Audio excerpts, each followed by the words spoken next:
In this example, we created three functions: a function without any argument, function with a single argument, and a function with two arguments, and one of them being having a default value. We also saw how to call these functions, how to pass values by position as well as by name. Now let's see how can we use variables inside a function.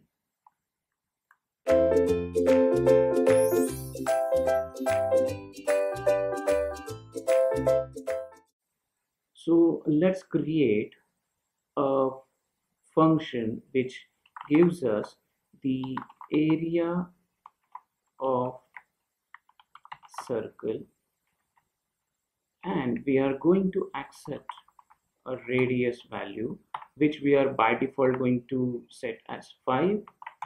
Now as we know, the area of a circle is defined by the formula pi r square, so we need a value of pi. So let's create a variable called as pi, and we are going to define its value as 3.14159, and the formula is area equal to pi multiplied by radius square.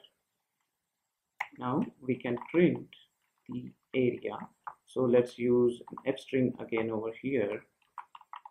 Area of a circle with radius as radius. So let's assume that we are talking about centimeters, is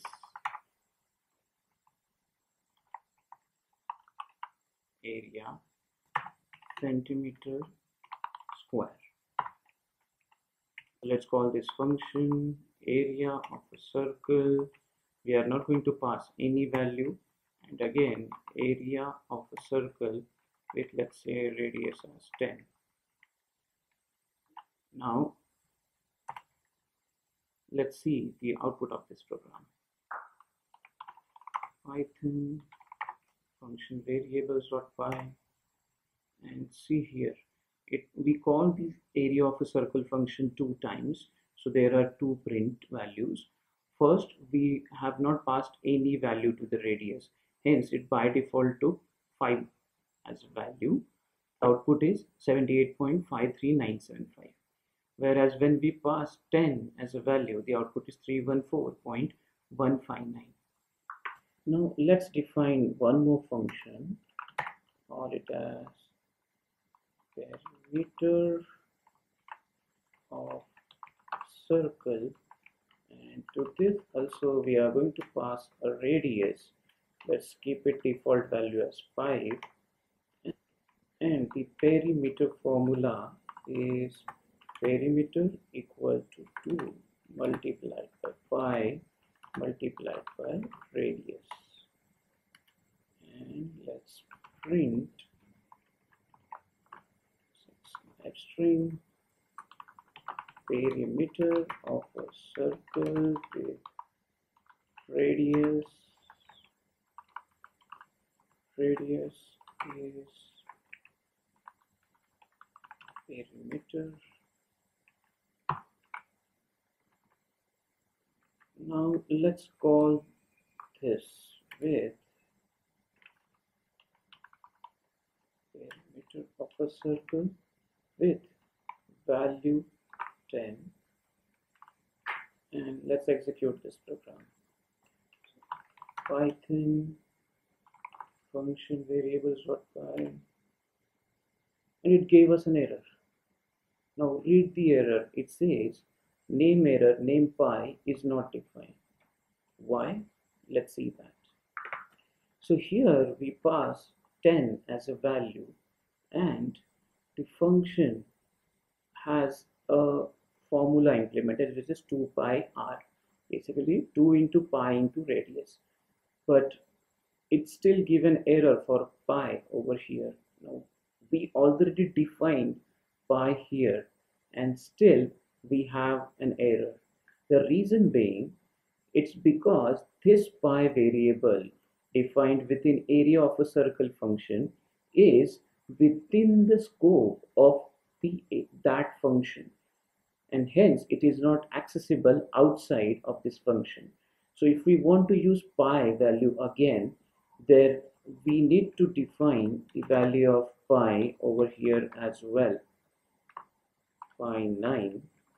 Now let's try to execute it again. So let's execute. Now it is perfectly working. With the radius 10, it has 62.8318 as a perimeter. So as we saw, the pi variable, although it was defined inside the area of a circle function, its scope, or it is available within only area of a circle function, not outside of it. Hence, we had to define the pi variable with the value 3.14159 again in the perimeter of a circle function to make sure that it works fine. This is called as a variable scope. So the variable scope refers to the block of code in which the variable is accessible. Okay. Now let's say instead of here, if we would have defined the variable maybe somewhere here. Let me comment this one as well. Now let's execute this program. Python function dot underscore variables.py. It works fine. Although we removed pi definition from area of a circle function, it still works. The reason being, we defined the pi outside of the area of a circle as well as perimeter of a circle function, and hence the scope of this variable is available within these functions, since these functions are defined within this file, as well as throughout this file, since it's defined at the start. It's not necessary to be start. We could have defined this pi variable even after the definitions before we give call to the area of a circle, and it should still work. So let's see that. And it works. So whether you define that pi variable or any variable at the start of the file or before calling the functions, it will still work. So this is how we define the scope of a variable, whether the variable is accessible within the function or it is accessible throughout the code.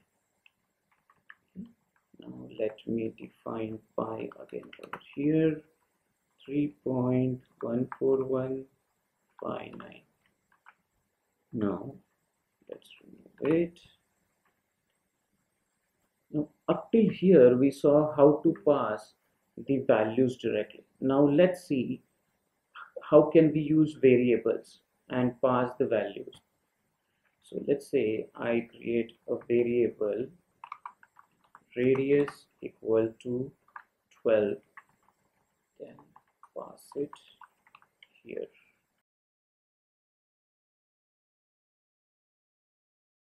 Now here the radius variable, although the name over here and the parameter name over here are same, it's not the same variable. Here this is a variable, this is an argument. So when we call the area of a circle and pass radius to it, what is happening is the address to which this radius variable is referring to, or the value which is assigned to this radius variable is passed to this radius argument, and then it will be used inside the function. Now let's execute this program. So let's call Python function underscore variables.py, and it still works perfectly fine. Here we defined a radius variable before even calling functions and pass that variable to as an argument to each of the functions, area of a circle as well as perimeter of the circle, and it perfectly works. So this is how you define the values to the variables and then pass them as a values to the functions. Now let's do one more thing. We will ask user to enter a value using the input enter radius of a circle. So here we are expecting user to enter a value, and let's convert this value into an integer, and let's execute this program. Python function variables. Now see, it is waiting for us to enter some value. Let's say I enter maybe 7, and it works perfectly fine. It called both the functions, area of a circle and perimeter of the circle, and pass 7 as a value to it. So this is how you can create a variable, assign it a value, either the hard-coded value like earlier we gave 12, or the input from the user and then assign that value to the variable, and then call the functions by passing these variables as arguments. And this is how you can actually make your program work with the variables.